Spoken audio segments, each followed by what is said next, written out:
Abazungu balinnye mu kyoto batabukidde General Kaguta Museveni ebyokutabumula Kyagulanyi Center mu Robert Bobi Wine byakoze jojuzi tebinaggwa abasajja abasimbi nakakongo bagamba buno okulembeze tebukyaliyo wabatta abantu abavuganya sinolwekyo General Museveni yakoze ekikolobero ku President Kyagulanyi Center mu Robert Bobi Wine era Bafulumiza Akatambi nga bakambwe nnyo ku bikolobero bya Museveni byakoze bannayuganda ebitagwanidde era ebitasaanidde ku munsi eno gye tulimu ey'omulembe guno.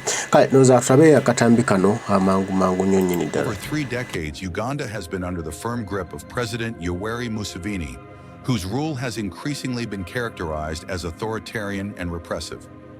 As dissent grows both within Uganda and among its diaspora, the stark contrast between freedom of expression abroad and repression at home has become ever more apparent, highlighting the complex political landscape of this East African nation.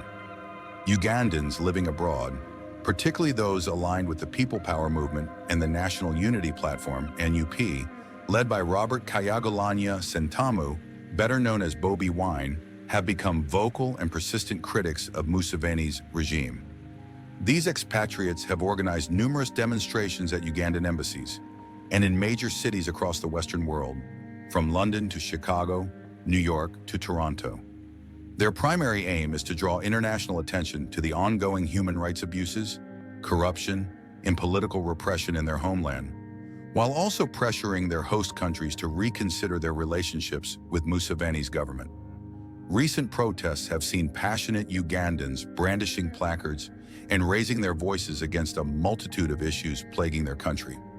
These include rampant corruption that siphons billions from public coffers, widespread land grabbing that displaces communities, arbitrary abductions of political opponents that instill fear in the population, suppression of free speech and assembly that stifles democratic discourse, misuse of taxpayer money that undermines development efforts, and tribal favoritism and nepotism that exacerbate social divisions. A key focus of these demonstrations has been to urge Western nations, particularly the United States, to cease their military and financial support for Museveni's government. Protesters argue that this aid effectively props up a repressive regime and undermines democratic progress in Uganda.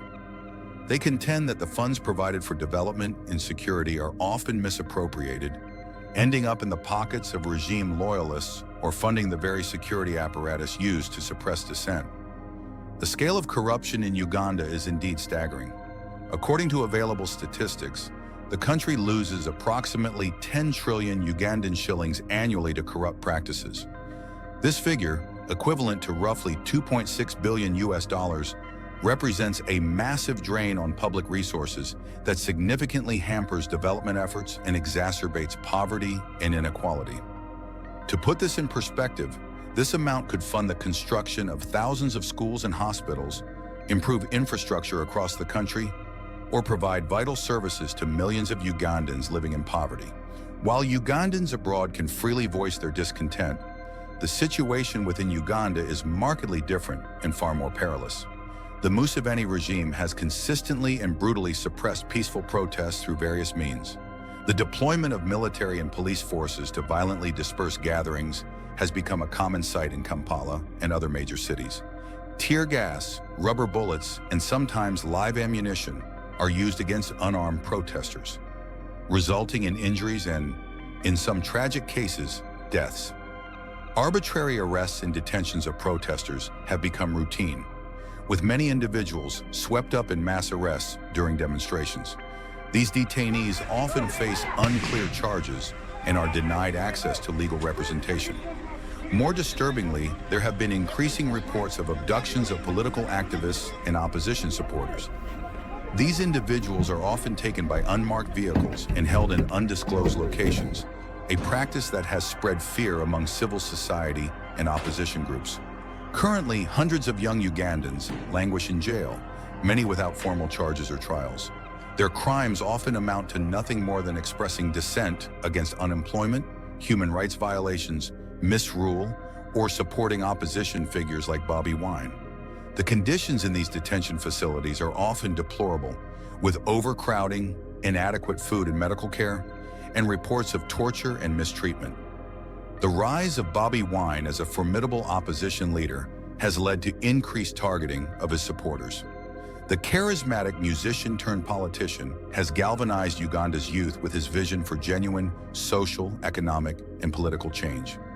His message of empowerment and his critique of the entrenched political elite have resonated deeply with a generation frustrated by limited opportunities and political stagnation. However, this popularity has come at a great cost. Many of Bobi Wine's followers have faced threats, abductions, and imprisonment. His rallies and concerts have been banned or violently dispersed, and he himself has been arrested multiple times, often on spurious charges. The government's heavy-handed response to Wine's political activities has only served to heighten his profile and deepen the resolve of his supporters. Despite growing domestic and international criticism, the Museveni government has largely turned a deaf ear to calls for reform. Instead, it has doubled down on repressive tactics, further eroding democratic norms and institutions in Uganda. The judicial independence has been questioned, with judges perceived as favorable to the regime being appointed to key positions. The Electoral Commission's impartiality has also been called into doubt, with opposition parties alleging widespread irregularities and rigging in favor of Museveni's National Resistance Movement, NRM party. The media landscape in Uganda has also suffered under Museveni's rule. Journalists critical of the government face harassment, arrest, and sometimes violence. Several radio and television stations have been shut down for giving airtime to opposition figures. The introduction of a social media tax in 2018 was widely seen as an attempt to limit online dissent and restrict access to information. The situation in Uganda raises important questions about the role of international support in sustaining authoritarian regimes. Western nations, particularly the United States, face increasing pressure to reevaluate their relationships with Museveni's government and to consider the long-term implications of their aid and military cooperation. While Uganda has been seen as a key ally in regional stability and counterterrorism efforts, particularly in Somalia, critics argue that this strategic partnership comes at the cost of turning a blind eye to domestic repression and human rights abuses. The international community's response to the situation in Uganda has been mixed. While some countries and international organizations have issued statements of concern and called for reforms, concrete actions have been limited. Targeted sanctions against individuals involved in human rights abuses have been proposed but not widely implemented. The challenge lies in balancing strategic interests with the promotion of democracy and human rights, a dilemma that has long plagued foreign policy in relation to authoritarian regimes. As Uganda moves forward, the struggle between those demanding change and a regime determined to maintain its grip on power continues to intensify. The resilience of Ugandan activists, both at home and abroad, highlights the deep-seated desire for democratic reform and accountable governance in this East African nation. Young Ugandans, in particular, are increasingly vocal about their aspirations for a more open and prosperous society, one where opportunities are not limited by political connections or ethnic background. The path ahead for Uganda is uncertain. The Museveni regime shows no signs of voluntarily relinquishing power, and the mechanisms for a peaceful transition of power remain weak. Opposition groups, while growing in popularity, face significant obstacles in organizing and campaigning effectively. The risk of political violence, particularly around elections, remains high. Yet there are glimmers of hope. The growing Diaspora movement has succeeded in bringing international attention to Uganda's political situation. Social media and digital platforms have provided new avenues for activists to organize and share information, despite government attempts to restrict online spaces. Civil society organizations, though under pressure, continue to advocate for human rights and good governance. The coming years will be crucial for Uganda's political future. As pressure mounts both domestically and internationally, the Museveni regime will face increasing challenges to its authority. The response to these challenges will determine whether Uganda can chart a course towards greater democracy and respect for human rights, or whether it will descend further into authoritarianism and repression. The resilience and determination of the Ugandan people, both at home and abroad, will undoubtedly play a pivotal role in shaping. Ndowooza obiwulidde bulungi ebya General Yoweri Kaguta Museveni. Abantu bonna bamwetoolodde.